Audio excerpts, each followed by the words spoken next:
Bonjour à tous et bienvenue sur Radio Taïwan International en compagnie d'Antoine Bondaz pour une série d'émissions au micro de RTI en sa compagnie. Antoine Bondaz est chargé de recherche à la Fondation pour la recherche stratégique, la FRS. Il y dirige notamment l'Observatoire du multilatéralisme en Indo-Pacifique au profit du ministère des Armées ainsi que les programmes Corée et Taïwan. Ses recherches portent sur la politique étrangère et de sécurité de la Chine, de Taïwan et des deux Corées et les questions stratégiques en Indo-Pacifique. Merci d'écouter ce premier épisode dans lequel Antoine Bondaz se présentera et parlera un peu plus de sa relation personnelle avec Taïwan.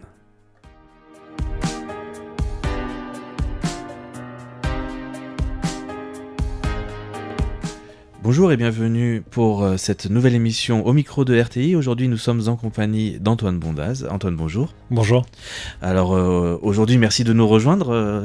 On se connaît via les réseaux sociaux, via Twitter, mais c'est la première fois qu'on se rencontre en vrai. Donc, avec grand plaisir d'être dans les studios pour une fois. Et bienvenue de nouveau à Taïwan, parce que Merci. Ça fait un moment que tu n'es pas venu, de ce que j'ai compris. Effectivement, alors forcément, avec la fermeture des frontières pendant le Covid, c'était compliqué. J'étais venu en décembre 2019. Puis surtout, j'ai vécu ici il y a plus de 15 ans dans le sud de Taïwan. J'étais à Kaohsiung, à l'époque jeune étudiant à l'université nationale Sun Yat-sen. Et pour moi, c'était des années extrêmement formatrices. Non seulement parce que dans le sud du pays, donc beaucoup plus proche des gens, c'est encore plus facile qu'à Taipei. Déjà qu'à Taipei, c'est facile.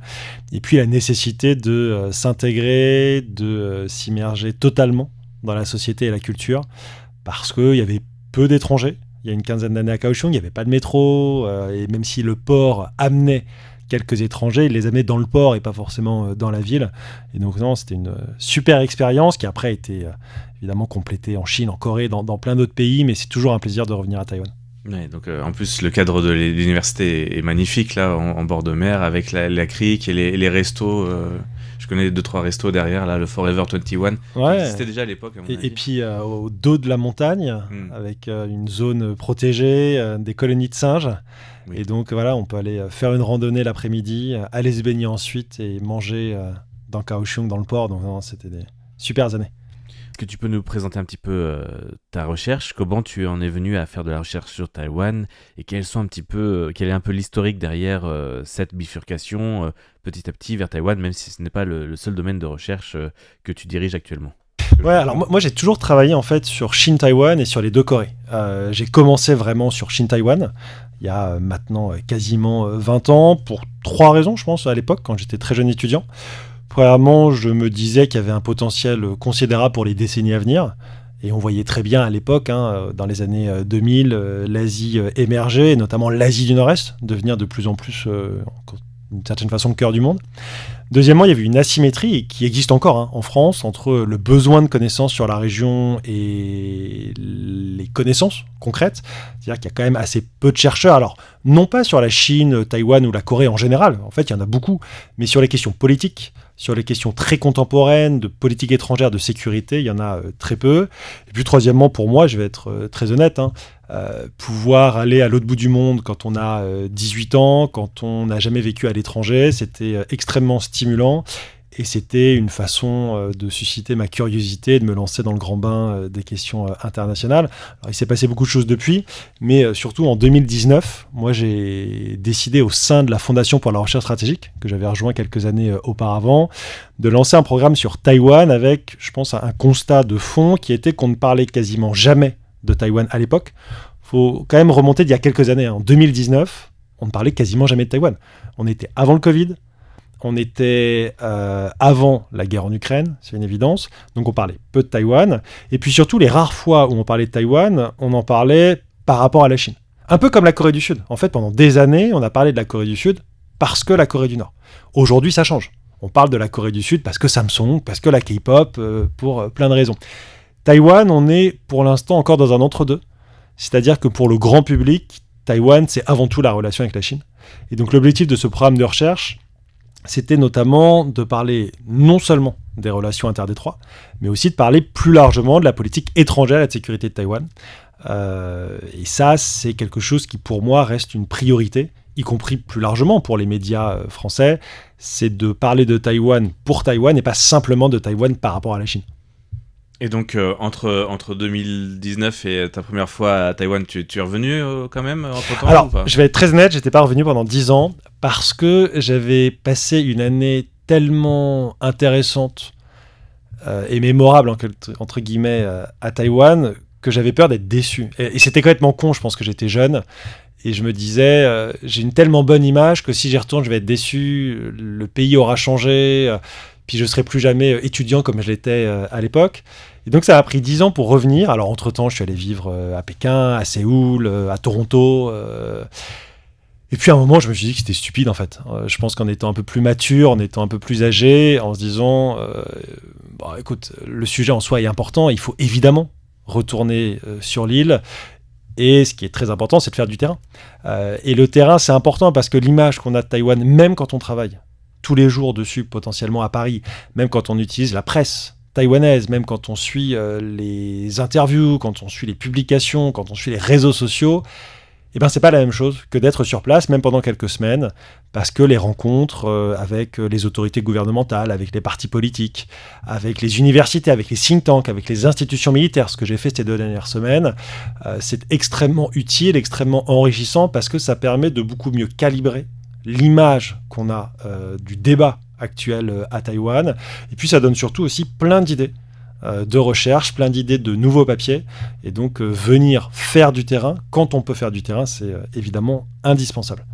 Comment tu procèdes justement pour t'informer au quotidien? Est-ce que ça va être que de la presse, ça va être des livres?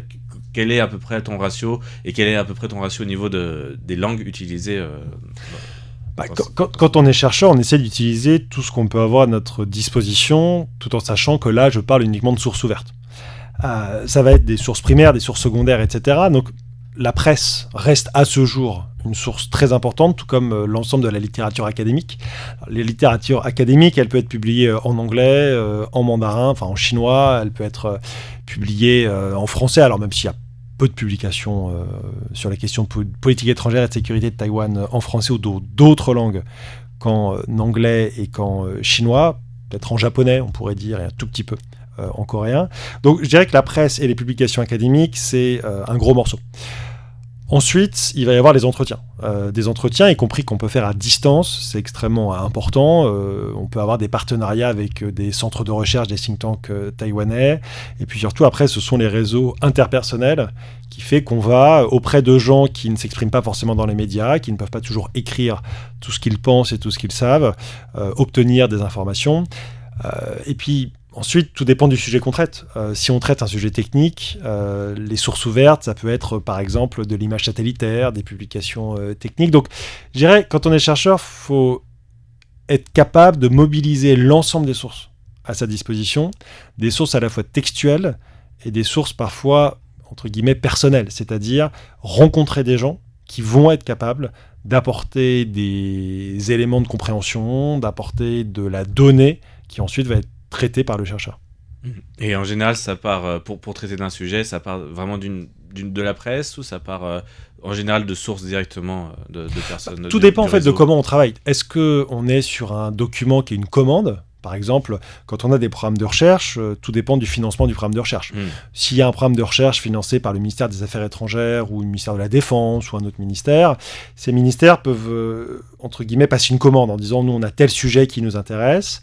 Et donc, à partir de là, on va mobiliser l'ensemble des données qu'on peut trouver, les traiter, les analyser, etc. Donc, la collecte, l'analyse et puis ensuite la restitution des analyses. Après, ce qui peut être aussi très sympa quand on a plus de marge de manœuvre, c'est notamment le cas dans le programme Taïwan, parce que on n'a pas de commande de ministère et pour moi, je suis relativement libre, voire même totalement libre dans les sujets que je veux traiter. Et donc, des fois, on peut, au détour d'une conversation, se dire, bah tiens, là, il y a un sujet à faire. Il y a un sujet à faire avec toujours cette même idée que moi j'ai, c'est de coupler à la fois un sujet d'intérêt contemporain. Moi, je ne fais pas des questions historiques, donc il faut que ce soit un sujet, entre guillemets, soit dans l'actualité brûlante, mais en tout cas un sujet du moment. Et deuxièmement, un sujet qui est peu traité. L'intérêt d'un chercheur, et à l'époque, je faisais mon doctorat, c'était ce que Bertrand Mady me disait, et ça m'avait toujours marqué, et ça continue de me marquer, il faut montrer qu'on est insatisfait avec ce qui est fait. Alors parfois, je le montre sûrement un peu trop, mais l'insatisfaction, c'est la source quand on est chercheur. Le but, c'est d'apporter quelque chose. Et je pense que c'est la même chose quand on est journaliste et dans plein d'autres métiers. Et donc on peut par exemple se dire, tiens, on fait un constat, on parle de la ministre allemande qui s'est rendue à Taïwan. À l'époque, moi j'avais commencé à travailler avant même qu'elle s'y rende. Quelque chose qui n'a jamais été fait, c'est par exemple, quelle est la liste, ces 10 dernières années, si on prend les 10 plus gros pays européens, de tous les ministres et vice-ministres de ces États membres qui y sont allés.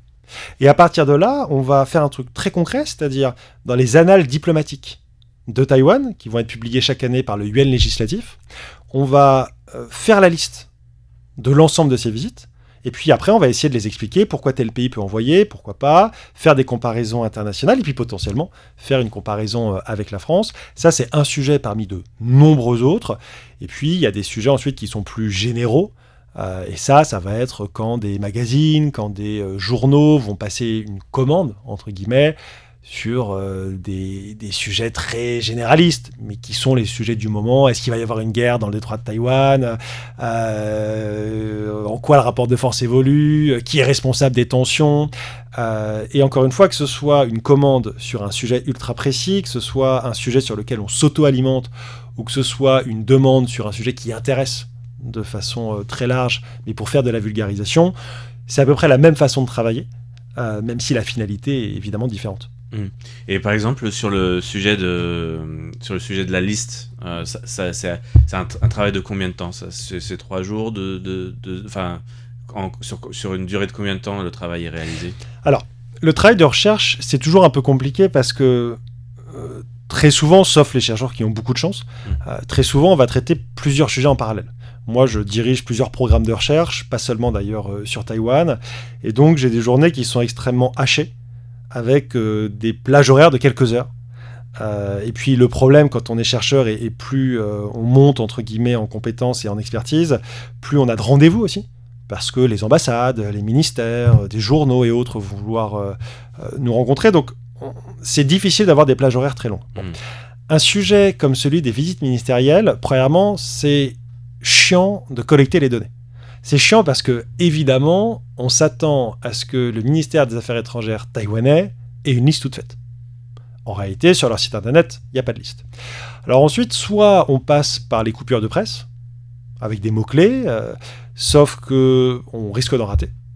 Et donc nous, la méthodologie, parce qu'on en revient toujours à ça, la méthodologie adoptée, c'était de se dire, dans les annales diplomatiques publiées chaque année par le Yuan législatif, il y a une liste. La liste, elle est en chinois. Et d'ailleurs, parfois, pas très clair, parce que souvent, c'est pas une liste, en réalité, c'est un agenda sur l'année. Mais en lisant rapidement ces centaines de pages, on arrive assez vite à voir s'il y a une visite ministérielle avec des mots-clés, si ça concerne des Européens. Et à travers cette stratégie de recherche, on va identifier chaque année les pays qui ont potentiellement envoyé un vice-ministre, une ministre, ou un ministre. Donc ça, on est sur la collecte brute. Cette liste-là, qui peut faire une demi-page, entre guillemets, on peut se dire, en fait, c'est pas compliqué. Alors, juste ça prend des jours. Ensuite, il y a l'analyse, et c'est ça qui est le plus important, et c'est ça la valeur ajoutée du chercheur. Ça va être d'expliquer pourquoi tel pays le fait, pourquoi tel pays ne le fait pas, quelle est la différence entre certains types de ministères. Envoyer un vice-ministre des Affaires étrangères, ce serait évidemment pas la même chose qu'envoyer un vice-ministre des Sports. Ensuite, il y a la question de la couverture médiatique de ces rencontres. Est-ce que des pays assument ou n'assument pas d'envoyer un ministre ? La façon dont les médias taïwanais vont traiter l'information. Et aujourd'hui, évidemment, une ministre allemande qui vient à Taïwan, ça fait la une. Et donc tout ça va être un travail de plusieurs semaines, pas forcément à temps plein, mais un travail de plusieurs semaines qui va permettre, in fine, de publier une note d'une dizaine de pages. D'accord. Et donc, j'étais bien loin avec mes 3 jours. Ouais, non, après, ça dépend. Après, très honnêtement, quand on fait un article plus court de vulgarisation, ça va plus vite également parce que quand on en fait souvent, quand on a l'expérience et l'expertise, ça va vite. Mais là, on n'est pas sur de la recherche, entre guillemets, très poussée. On est sur de la vulgarisation qui est très compliquée parce que la vulgarisation, c'est essayer d'être le plus exhaustif et le plus précis sans être trop long. Et c'est pas facile. D'où l'intérêt de faire des médias souvent, d'enseigner, d'accepter de faire des publications courtes, même si on prend ça sur son temps libre, sur ses week-ends, etc., parce que ça forme. Et donc, moi, aujourd'hui, faire un papier de 3-4 pages de synthèse pour présenter à un public français, francophone ou autre, les enjeux autour de Taïwan, ça va me prendre pas beaucoup de temps. Il y a 5 ans, ça m'aurait pris une semaine. Et donc ça, forcément, avec l'expérience, ça va de plus en plus vite. Et tant mieux, parce que je ne pourrais pas... Déjà que j'écris beaucoup, je ne pourrais pas publier autant si ça me prenait une semaine ou 3 semaines pour faire 3 pages à chaque fois. Oui, bien sûr. Et ce qu'on peut dire, c'est que aussi...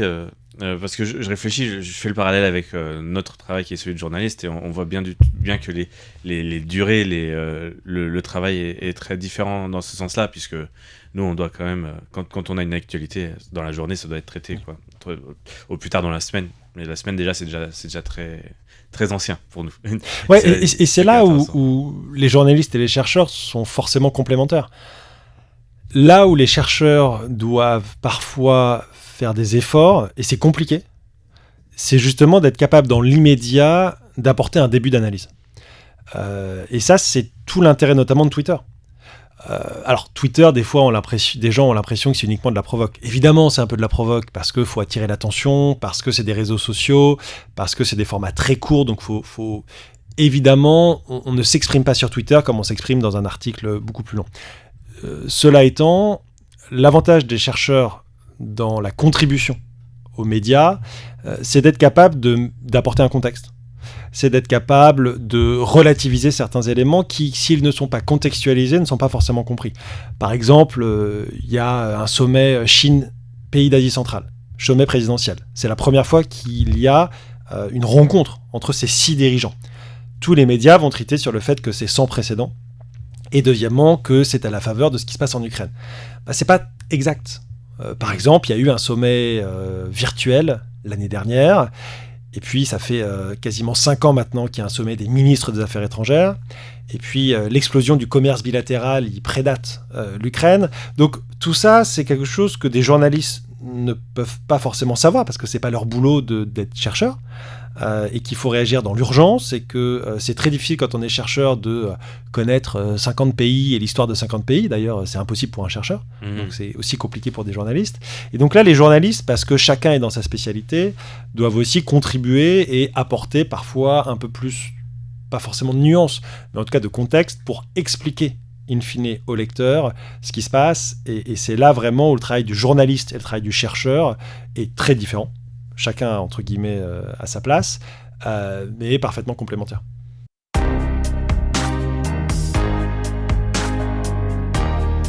Et c'est sur ces mots que ce premier épisode se termine en compagnie d'Antoine Bondaz pour cette émission d'Au Micro de RTI. Ne manquez pas la suite de cette émission la semaine prochaine, dans laquelle nous parlerons un petit peu plus, notamment des raisons de sa venue à Taïwan. Cette série prendra encore quelques épisodes. Je vous invite donc à suivre Au Micro de RTI régulièrement pour avoir les dernières informations. Merci à tous d'avoir suivi RTI, c'était Valentin Floquet, bonne journée à tous.